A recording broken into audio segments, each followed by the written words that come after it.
நிழல் என உடன் நான் வருவேனே.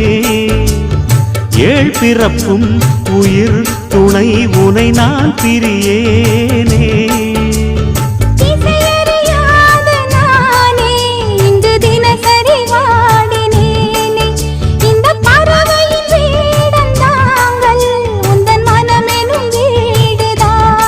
நீண்ட காலம் நேர்ந்த சோகம் நீங்கி போக நானும் தீண்ட யோகம் விளங்கிடும். பூமிக்கொரு பாரம் என்று எண்ணி இருந்தேன், பூமுடிக்க யாரும் இன்றி கண்ணி இருந்தேன். சொந்தமின்றி பந்தமின்றி நானும் இருந்தேன்.